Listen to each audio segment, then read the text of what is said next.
ಶ್ರೀ ಲಕ್ಷ್ಮಣ್ ಸವದಿ ಅವರು ಈ ಒಂದು ನೀರಾವರಿ ಕನಸನ್ನ ಬಹಳ ವರ್ಷಗಳಿಂದ ಇವತ್ತು ಸಹ ಅವರ ಒಂದು ಮನಸ್ಸಿನಲ್ಲಿತ್ತು. ನಾನು ಹಿಂದೆ ಒಂದ್ಸಲ ನಮ್ಮ ತುಮಚಿ ಬಬಲೇಶ್ವರ ಏತ್ ನೀರಾವರಿ ಆಗೋ ಸಂದರ್ಭದಲ್ಲಿನೂ ಕೂಡ ಅವ್ರು ನಮಗೆ ಜಗ ತೆಗೆದಿದ್ರು. ಎಂ ಬಿ ಪಾಡ್ರ ಮಾಡೋದು ಮಾಡಿ ಇನ್ನಷ್ಟು ವಿಸ್ತರಿಸಿದ್ರೆ ನಮ್ಮ ಭಾಗಕ್ಕೆ ನೀರಾವರಿ ಆಗ್ತಿತ್ತು ಅಂತ ಹೇಳಿ.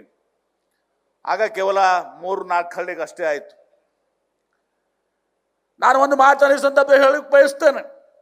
ಲಕ್ಷ್ಮಣ್ ಸವದಿ ಅವರ ಬದ್ಧತೆ ಇವತ್ತು ಅವರು ಚುನಾವಣೆಗೆ ನಮ್ಮ ಕಾಂಗ್ರೆಸ್ ಪಕ್ಷ ಸೇರಿದಾಗ ಅವರು ಒಂದೇ ಮಾತು ಹೇಳಿದ್ರು. ಅವರು ಸಚಿವ ಸ್ಥಾನದ ಬೇಡಿಕೆಯನ್ನು ಇಡ್ಲಿಲ್ಲ. ಇವತ್ತು ದಿವಸ ನನ್ನ ಭಾಗಕ್ಕೆ ಈ ನೀರಾವರಿ ಯೋಜನೆ ಆಗಬೇಕು ಅಂತೇಳಿ ಬೇಡಿಕೆ ಇಟ್ಟಂತವ್ರು ಲಕ್ಷ್ಮಣ್ ಸವದಿ ಅವರು ಅಂತೇಳಿ. ಅದಕ್ಕೆ ನಾನು ಕೂಡ ಸಾಕ್ಷಿದ್ದೀನಿ. ಹೇಳ್ಬೋದಾಗಿತ್ತು ಅವ್ರು ನನಗೆ ಮಂತ್ರಿ ಕೊಡ್ರಿ ಅಂತೇಳಿ. ಅವ್ರು ಮಂತ್ರಿ ಆಗುವಂತ ಸಾಮರ್ಥ್ಯ ಇತ್ತು. ಇಂದಿಲ್ಲ ನಾಳೆ ಅವರು ಮತ್ತೆ ಈ ರಾಜ್ಯದಲ್ಲಿ ಮಂತ್ರಿಗಳಾಗ್ತಾರೆ ಇವತ್ತು ದಿವಸ. ಅದನ್ನು ಕೂಡ ಇವತ್ತು ದಿವಸ ಹೇಳ್ತೇನೆ. ಆದ್ರೆ ಅವರು ಬೇಡಿಕೆ ಇಟ್ಟಿರುವಂತದ್ದು ಈ ಮತಕ್ಷೇತ್ರ ಜನತೆಗೆ ಒಳ್ಳೇದಾಗಬೇಕು, ಮತಗಲ್ಲಿಯ ರೈತರು ಸಮೃದ್ಧಿ ಆಗಬೇಕು. ಹಿಂದೆ ಅವರು ಹಿಪ್ಪರಗಿ, ಕರಿಮಸೂತಿ ಅನೇಕ ಯೋಜನೆಗಳನ್ನ ಉಳಿದೆಲ್ಲ ಕಡೆ ಭಾಗ ಮಾಡಿದ್ದಾರೆ. ಇದೊಂದು ಭಾಗ ಸುಮಾರು 15,000 ಹೆಕ್ಟೇರ್ ಇವತ್ತು ಉಳಿದಿತ್ತು. ಇದನ್ನು ಮಾಡಬೇಕು ಅಂತ ತಿಳ್ಕೊಂಡು ಇವತ್ತು ಈ ಏತ್ ನೀರಾವರಿಗೆ ಸನ್ಮಾನ್ಯ ಮುಖ್ಯಮಂತ್ರಿಗಳ ಹತ್ರ, ಉಪಮುಖ್ಯಮಂತ್ರಿಗಳಂತ ಡಿ ಕೆ ಶಿವಕುಮಾರ್ ಅವರು ನೀರಾವರಿ ಸಚಿವರ ಹತ್ರ ಇವತ್ತು ಅವರು ನೆನಪಿಸಿ ಈ ಕಾರ್ಯಕ್ರಮವನ್ನ, ಅದು ನೋಡ್ರಿ, ಚುನಾವಣೆ ಲೋಕಸಭಾ ಚುನಾವಣೆ ನೀತಿ ಸಂಹಿತೆ ಬರೋದಕ್ಕಿಂತ ಮುಂಚಿತವಾಗಿ ಅದನ್ನ ಕೇವಲ 6 ತಿಂಗಳಲ್ಲಿ ಅದನ್ನ ಟೆಂಡರ್ ಮಾಡಿ ಇವತ್ತು ಸಹ ಕಾರ್ಯಕ್ರಮವನ್ನ ಪ್ರಾರಂಭ ಮಾಡುವ ಮುಖಾಂತರ ತಮ್ಮ ಬದ್ಧತೆಯನ್ನು ಇವತ್ತು ಸಹ ಪ್ರದರ್ಶಿಸಿದಾರಂತೆ ತಪ್ಪಾಗ್ಲಿಕ್ಕಿಲ್ಲ. ದಿವಸ ಅವ್ರು ಹೇಳಿದ್ರು ಅನೇಕ ವಿಚಾರಗಳನ್ನ, ಜಾಸ್ತಿ ಸಮಯ ನಾನು ತೆಗೆದುಕೊಳ್ಳೋದಿಲ್ಲ. ಇವತ್ತಿದು ಸುಮಾರು 3 TMC ಹತ್ರ ಇವತ್ತು ಸಹ ನೀರನ್ನ ತೆಗೆದುಕೊಂಡು ಸುಮಾರು 1,000 ಕೋಟಿಗಿಂತ 1,486 ಕೋಟಿ ರೂಪಾಯಿ ವೆಚ್ಚದಲ್ಲಿ ಇಲ್ಲಿ ಅನೇಕ ಹಳ್ಳಿಗಳಿಗೆ ಇವತ್ತು ಸಹ ನೀರಾವರಿ ಆಗ್ತದೆ. ಮಾತನಾಡುವಾಗ ಅದನ್ನು ಕೂಡ ಹೇಳಿದ್ರು. ಮಹಾರಾಷ್ಟ್ರದ ನಮ್ಮ ವಿಶ್ವಜಿತ್ ಕದಮ್ ಅವರು ಇಲ್ಲಿದ್ದಾರೆ ಮತ್ತು ನಮ್ಮ ಜತ್ ಶಾಸಕರಂತ ವಿಕ್ರಮ್ ಸಾವಂತ್ ಅವರು ಇದ್ದಾರೆ. ಇವತ್ತು ಪದಂಗರಾವ್ ಕದಮ್ ಅವ್ರನ್ನ ನಾನು ಸ್ಮರಣೆ ಮಾಡಕ್ಕೆ ಬಯಸ್ತೇನೆ. ನಮ್ಮ ವಿಶ್ವಜಿತ್ ಕದಮ್ ಅವ್ರ ತಂದೆ ಅವರು ಮಹಾರಾಷ್ಟ್ರದ ಅತ್ಯಂತ ಹಿರಿಯ ನಾಯಕರು. ಅವರು ಒಂದು ಕನಸಾಗಿತ್ತು. ಇವತ್ತು ನಾವು ತುಮಚಿ ಬಬಲೇಶ್ವರ ಮಾಡುವಾಗನೂ ಕೂಡ ಅವರು ಹೇಳಿದ್ರು ನಮಗೆ, ಇವತ್ತು ನೀವು ಬ್ಯಾಸಿಗೆಯಲ್ಲಿ ಉತ್ತರಿಸ ನಾವು ನೀರು ಕೊಡ್ತೀವಿ, ಮಳೆಗಾಲದಲ್ಲಿ ಉತ್ತರಿಸ ನಮ್ಮ ಜತ್ತ ತಾಲೂಕುಗಳಿಗೆ ನೀರು ಕೊಡ್ರಿ ಅಂತೇಳಿ. ಈಗ ಉಪಮುಖ್ಯಮಂತ್ರಿಗಳನ್ನ ಹೇಳ್ತಾರೆ, ಲಕ್ಷ್ಮಣ್ ಸವದಿ ಅವರು ಅವ್ರಿಗೆ ಮಾಹಿತಿಯನ್ನು ಕೊಟ್ಟಿದ್ದಾರೆ. ಆದರೂ ಕೂಡ ನಾವು ಅನಧಿಕೃತವಾಗಿ ಇವತ್ತು ಸಹ ಸ್ವಲ್ಪ ಸಹಾಯ ಮಾಡಿವಿ ಜತ್ ತಾಲೂಕಿಗೆ, ಮಾಡಿವಲ್ಲಿ ವಿಕ್ರಮ್ ಸಾವಂತ್ ಮುಖ್ಯಮಂತ್ರಿಗಳಿಗೆ ಅವರು ಬಂದಿದ್ರು ನಿಮ್ಮ ಇಲೆಕ್ಷನ್ದಾಗ. ಸರ್ ಆದರೂ ಕೂಡ ನಾವು ಜತ್ ತಾಲೂಕಿಗೆ ಸ್ವಲ್ಪ ಹಂಗಿಂಗೆ ಮಾಡಿ ಸ್ವಲ್ಪ ನಮ್ಮಲ್ಲಿದೆ ಸ್ವಲ್ಪ ಓವರ್ಫ್ಲೋ ಮಾಡಿ ಕೊಡ್ತೀವಿ ಸರ್ ನೀರಲ್ಲಿ ಕುಡಿಯಕ್ಕೆ.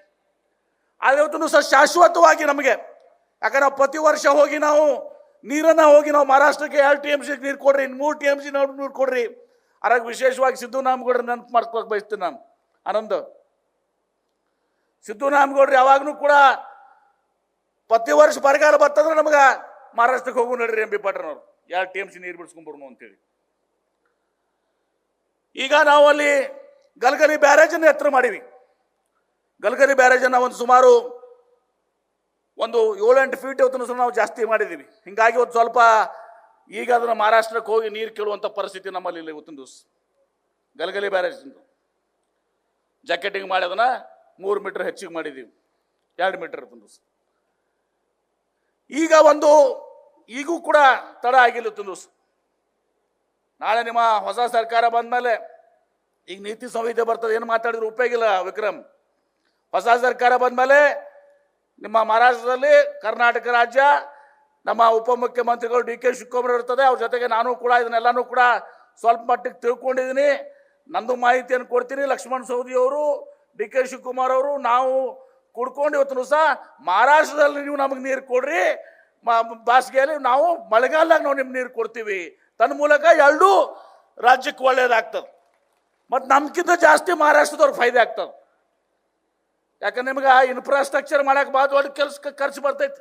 ಲಕ್ಷ್ಮಣ್ ಸವದಿ ಅವ್ರು ಹೇಳಿದ್ರಿ, ಇವ್ರು ಇನ್ಫ್ರಾಸ್ಟ್ರಕ್ಚರ್ ಭಾಳ ಉಳಿತೈತೆ ಸೌದಿ ಸಾಹೇಬ್ರ, ಇಲ್ಲಿಂದರೆ ಕೊಡ್ರಿ, ಅಲ್ಲ ಅಥವಾ ತುಮಚಿ ವರ್ಷದ ಒಂದು ಪ್ಯಾರಲಲ್ ಮಾಡಿ ಕೊಡ್ರಿ, ಮಾಡಿಕೊಟ್ಟು ಇವತ್ತು ಸಹ ಬ್ಯಾಸಿಗೆ ಆಗೋತ್ರು ಸಹ ಅವ್ರು ನೀರು ಕೊಟ್ರ, ಮಳೆಗಾಲ ನೀರು ಕೊಟ್ರ, ಇವತ್ತು ಗಡಿ ಭಾಗದ ನಮ್ಮ ಕನ್ನಡಿಗರು ಕೂಡ ಬಹಳ ಸಂತೋಷದಿಂದ ಇರ್ತಾರೆ ಅನ್ನೋ ಮಾತರ ಈ ಸಂದರ್ಭ ಹೇಳಿ, ಇವತ್ತು ನನಗೂ ಕೂಡ ಇಲ್ಲಿ ಕರೆಸಿ ಎರಡು ಮಾತುಗಳನ್ನ ಆಡಲಿಕ್ಕೆ, ಯಾಕಂದ್ರೆ ನನ್ನ ಪಕ್ಕದ ಮತಕ್ಷೇತ್ರ, ಇಷ್ಟು ದಿವಸ ನಮ್ಮದು ಸೌದಿ ಸಾಹೇಬ್ರದ್ದು ಸ್ವಲ್ಪ ಕಷ್ಟ ಭಾಳ ಇತ್ತು, ನಿಮಗೂ ಗೊತ್ತದು.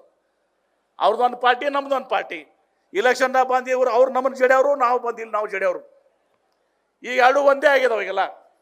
ಲಕ್ಷ್ಮಣ್ ಸವದಿ ಅವ್ರದ್ದು ನಮ್ದು ಒಂದಾದ್ಮೇಲೆ ಭಾಳ ಶಕ್ತಿಯುತ, ಯಾಕಂದ್ರೆ ಅವರು ಅಭಿವೃದ್ಧಿ ಪರವಾಗಿ, ಅವರು ನೀರಾವರಿ ಪರವಾಗಿ, ನಾನು ಕೂಡ ನೀರಾವರಿ ಪರವಾಗಿ. ಹೀಗಾಗಿ ನಾವು ಕೈ ಜೋಡಿಸ್ತೀವಿ, ಸಮಗ್ರವಾಗಿ ಇವತ್ತು ಸಹ ನೀರಾವರಿ ಅಭಿವೃದ್ಧಿ ಆಗಬೇಕು.